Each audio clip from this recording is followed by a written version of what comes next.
Bhavani building తాపీ workers union ఆధ్వర్యంలో 79వ స్వాతంత్ర్య దినోత్సవ వేడుకలను ఘనంగా నిర్వహించారు.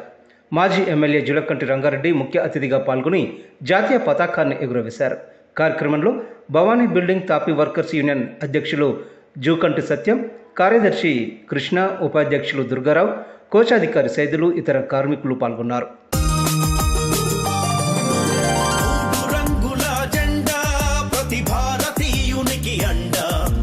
స్వాతంత్ర స్వరాజ్యాన్ని తెచ్చిన జెండా, తెలంగాణ గడ్డపై ఎగిరే ఆకాశాన్నంటే జెండా, రెపరెపలాడే జెండా, జాతీయ జెండా. గుండె తప్పుడుతో నాదము చేసి ఊపిరి శ్వాసతో స్వరమును కలిపి గొంతు ఎత్తి జనగణమన పాడి చేతులెత్తి గై కొట్టండి. వందే మాతరం, వందే మాతరం, వందే మాతరం, వందే మాతరం, వందే మాతరం, వందే మాతరం, వందే మాతరం.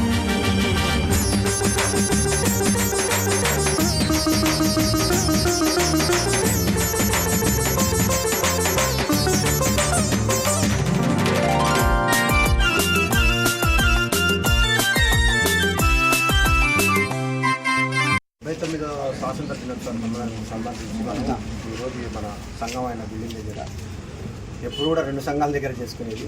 5% ఆ స్థలాన్ని గవర్నమెంట్ ల్యాండ్గా వాళ్ళు స్వీకరించింది. దానికి బదులు కూడా రంగన్న కొద్దిగా పోరాటం చేసి మనకు వేరే ల్యాండ్ ఇచ్చేటట్టుగా ప్రయత్నం చేశారు. అది కూడా దగ్గరకు వచ్చేసి నెక్స్ట్ మనం 26 రిపబ్లిక్ అక్కడే జరుపుకునేటట్టుగా అన్నగారు కూడా కృషి చేస్తారు. మన సబ్ కలెక్టర్ని కూడా కలవడం జరిగింది. ఆయన మనకు ఎంత స్థలం కావాలో అంత మంచి స్థలం ఇస్తాను. అది మీరు ఎప్పుడు అక్కడ ఉన్నా కూడా మళ్ళీ ఇదే పొరపాటు దొరుకుతుంది, అలా చేయకండి, నేను చిన్న దగ్గర ఇస్తాను కట్టుకోవాలి. దానికి ఆ రంగన్న సహకారం చాలా అవసరం. చాలాసార్లు కూడా రంగన్న గారి వెంట మనం వెళ్ళి కలెక్టర్ గారిని కలవడం జరిగింది, సబ్ కలెక్టర్ గారిని కలవడం జరిగింది, మినిస్టర్ గారిని కూడా కలవడం జరిగింది. అన్నగారు సెక్రటరీకి వచ్చి చాలా బాగా చేస్తుంది. వచ్చి 78 సంవత్సరాలు పూర్తి చేసుకొని 79వ సంవత్సరంలోకి అడుగుపెట్టడం అనేది జరిగింది. స్వాతంత్రం అనేది ఊరికే రాలే.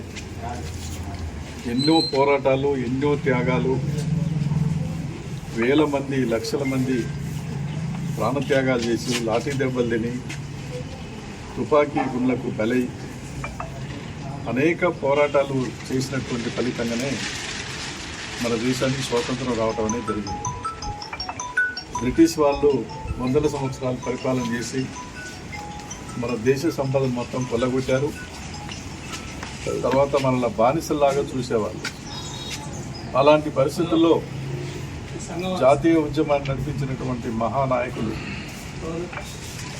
గాంధీ గారు కానీ, భగత్ సింగ్ గారు కానీ, తర్వాత ఏంటంటే రాజ్యాంగ నిర్మాత అంబేద్కర్ గారు, ఇంకా అనేక మంది పేర్లు చెప్పాలంటే సుందరయ్య గారు, ఈఎంఎస్ నంబూదిరిపాడు, ఇట్లా అనేక మంది ఎన్నో త్యాగాలు చేసిందనంటే ఆ స్వాతంత్ర ఉద్యమాన్ని ఈ నాయకత్వం నుంచి పనిచేయడం కూడా, ఉండటానికి ఇల్లు ఉండాలి, తర్వాత వైద్యం ఉండాలి, ఉపాధి ఉండాలి, అందరూ అన్నదమ్ములాగా కలిసి సంపద మొత్తం కూడా అందరికి అందాలి. స్వాతంత్ర ఫలాలు అనేటువంటివి అందరికి అందాలి. అందరూ ఒక మంచి జీవితం అనుభవించాలి. బిడ్డి చాకిరి లేకుండా, దోపిడీ లేకుండా స్వేచ్ఛగా బతికేటువంటి ఒక సమాజాన్ని నిర్మాణం చేసుకోవాలని ఆనాడు కలలు కనడం అనేది జరిగింది. కానీ దురదృష్టం ఏంటంటే ఇలా 78 సంవత్సరాలు పూర్తయినా కూడా మనం ఎక్కడున్నాం? ఆ మహనీయులు ఆశించినటువంటి కళలు మరి అలా అవన్నీ కూడా అమలవుతున్నాయని అంటే అమలు కావటం లేదు. ఇవాళ చూస్తే మొత్తం దేశంలో ఉన్నటువంటి 40% సంపద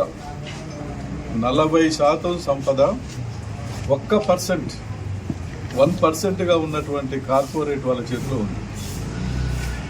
మీరు గుర్తుపెట్టుకోండి, దేశంలో ఉన్న మొత్తం సంపదలో 40% సంపద 1%గా ఉన్నటువంటి కార్పొరేట్ వాళ్ళ చేతిలో ఉంది.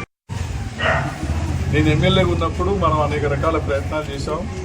ఆ జాగా తీసుకున్నాం. ఆ జాగా మనకి ఇచ్చినోడు ఒక పెద్ద ఆయన ఆ సంఘమే, ట్రంప్ సంఘమే. ఆయన తిప్పలు పెడుతున్నాడు ఒక భాగం. రెండోది ఏంటంటే గవర్నమెంట్ తిప్పలు పెడతా ఉంది. మొన్న ప్రత్యేకంగా బిల్డింగ్ ఇదంతా కూలగొట్టినాక నేను పోయి తగాదా పెట్టుకున్నాను.